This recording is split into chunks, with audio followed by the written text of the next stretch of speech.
Bipost inaugure un centre de distribution présenté comme le plus vert de Belgique. Un nouveau bâtiment et des ambitions environnementales, moins 20% d'émissions de CO2 d'ici 2030. Cela passe par les véhicules électriques complètement pensés pour des livraisons de colis qui sont de plus en plus... Des dizaines de milliards de colis parcourent le monde chaque année. Bipost en transporte 280 000 par jour. Et depuis peu, en colibus, un véhicule qui permet à l'agent de la Poste de charger jusqu'à 150 colis. Il gagne quand même une demi-heure à 3/4 d'heure sur son tournée complète. Car le véhicule est ergonomique, avec un accès pensé pour les livraisons en ville. 11 colibus circulent dans le pays.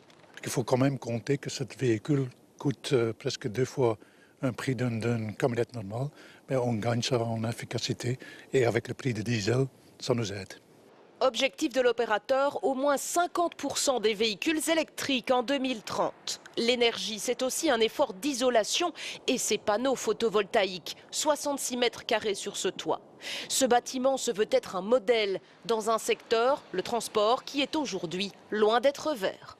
Il faut savoir, chaque jour, nous faisons quand même la distribution de presque 300 000 colis et encore 8 millions de lettres.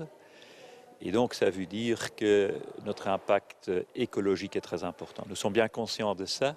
Ambition, réduire les émissions de CO2 de 20% d'ici 2030, alors qu'il y a de plus en plus de colis, plus 25% l'an dernier. C'est un défi en soi parce qu'il y a à la fois le client qui devient plus exigeant en termes de rapidité, en termes de flexibilité, et donc le nombre des colis est en augmentation énorme. Mais donc, et ça, il faut essayer de balancer avec notre défi écologique.